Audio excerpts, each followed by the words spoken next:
Happy mother's day মা। বলো তোমার শরীর কেমন আছে? ভালো একদম।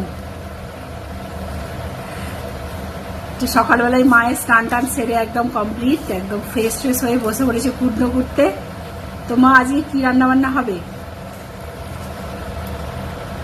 মাদার্স ডে স্পেশাল কি রান্না বান্না হবে গো মা? হবার পর মা সে জানে, আমি কি বলবো? আমাকে করতে যা বলা হচ্ছে তাই করছি। আসলে হবার কথা ছিল বিরিয়ানি, আজকে যেহেতু সানডে, বাট বিরিয়ানির একটু প্রবলেম হয়ে গেছে, অনেক কিছু জিনিস আনা হয়নি, তো সেই জন্য আজকে হবে না, কালকে হবে বিরিয়ানি। আজকে সিম্পল মেনু আপনাদের সঙ্গে শেয়ার করব, মাদার্স ডে স্পেশাল ব্লগ দেখতে থাকুন।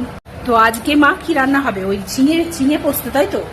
ঝিঙে আলুর পোস্ত। আর এখানে ব্রেকফাস্ট করে আমাদের তরমুজ খাওয়া হয়ে গেছে, এটা একটুখানি রয়েছে। আর এখানে কলাগুলো এনেছে, কলাগুলো একদম কাঁচা, পাকলে তারপরে খাওয়া হবে। তো এখানে রান্না বসিয়ে দিয়েছি আমি।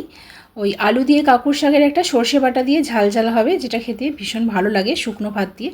প্রথমে একটুখানি তেল গরম করে নিয়েছিলাম, তো তাতে আলুগুলো ভেজে নিয়েছিলাম, ভেজে শাকগুলো ভেজে নিয়েছিলাম। আর এদিকে আমি এখন ডিম সেদ্ধটা বসিয়ে দেবো। দেখি ডিমের কারি করব নাকি কালিয়া করব, মোটামুটি যদি সম্ভব হয় করব, না হলে তো সেদ্ধ ডিমই খেয়ে নেব। আর বিরিয়ানিটা আজকে করলাম না, আসলে অনেকগুলোই উপকরণ আনা হয়নি, আর কালকেও করতে পারবো না, সোমবার মঙ্গলবার দিনেও আমাদের বাড়িতে পুজো আছে, সেই বুধবার দিনে বিরিয়ানিটা বানাবো। যাই হোক, এখানে আমার শাক রেডি হয়ে গেছে। বেশ শাকটা দেখে ভালোই লাগলো, খেতে কীরকম হবে জানি না, টেস্টি হবে মনে হয়। আর এখানে পেঁয়াজ আর আলু ভাজতে বসিয়ে দিয়েছি, ঝিঙে আলু পেঁয়াজ দিয়ে পোস্ত হবে। তো ঝিঙে আলুর পোস্ত সাধারণত ঝিঙে দিয়ে আলু দিয়েই করি, বাট আজকে একটু পেঁয়াজটা ইউজ করলাম। একটুখানি পেঁয়াজটা দিলে টেস্টিটা আরও বেশি হয়।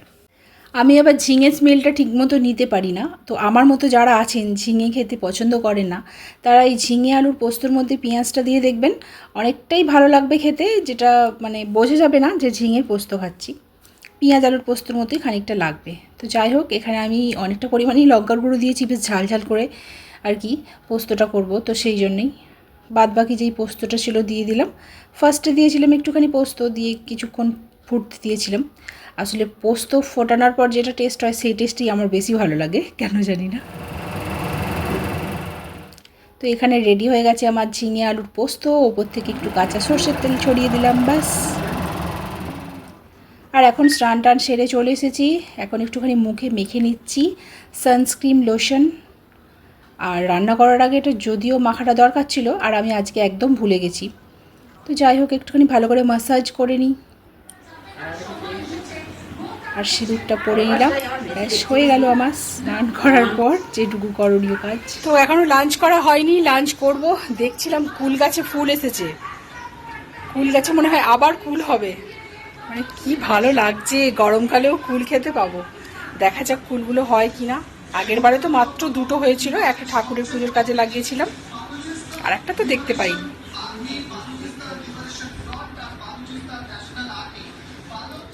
তো রিমের আর আমার হাজবেন্ডের খাওয়া হয়ে গেছে। এই যে দেখুন বিছানায় বসে বসে আম খাচ্ছি। Happy mother's day. Thank you. দেখি এসো আমার সোনা মা, এতক্ষণ বসে বসে কি পোস্ট করছিস আমাকে নিয়ে? আমি কিন্তু সকালবেলায় আমার মাকে নিয়ে পোস্ট করে দিয়েছি সোশ্যাল মিডিয়ায়, তারপরে মাকে বলেছি হ্যাপি মাদার্স ডে। একজন বলছে, বলো কি কেমন হয়েছে শাকটা?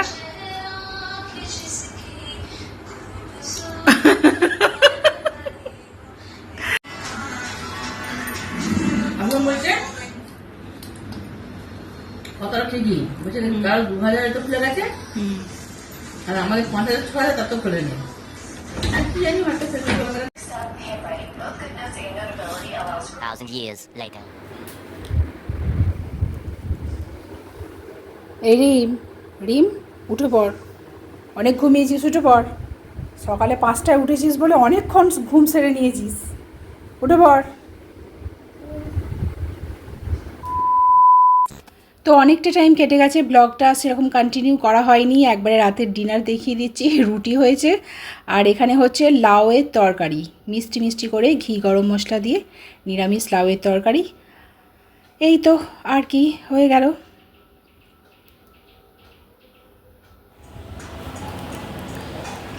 তো মাম্মি আজকে দিনটা কেমন কাটলো? খুব ভালো বই পড় ফোনে কাজ করে করে? বই পড় ঘুম পাচ্ছে 12টা বাজে। হ্যাঁ, তো রাত অনেকটাই হয়ে গেছে, প্রায় 12টা বাজবো। রিমবাবু এখনও খেয়ে যাচ্ছে, ওর খাওয়াটা হলে তারপরে শুতে যাব। আর মাদার্স ডে সেলিব্রেশন আর সেরকমভাবে কিছু হয়নি, মানে করাটা সম্ভব হয়ে ওঠেনি। যাই হোক, দিনটা মোটামুটি ভালোই কেটেছে। আপনাদের কেমন কেটেছে অবশ্যই কমেন্ট সেকশানে জানাবেন। আপনাদের মাকে আমার তরফ থেকে অনেক অনেক ধন্যবাদ, প্রণাম জানাবেন আপনাদের মাকে আমার তরফ থেকে। তো চলুন, ভিডিওটা আজ তাহলে এইটুকুই। দেখা হচ্ছে নেক্সট কোনো একটা ব্লগে। ভালো থাকবেন, সুস্থ ও সুন্দর থাকবেন। আর ব্লগটা ভালো লাগলে প্লিজ লাইক শেয়ার কমেন্ট করে চ্যানেলটাকে সাবস্ক্রাইব বা ফলো করে দেবেন। আজকের মতো টাটা, গুড নাইট।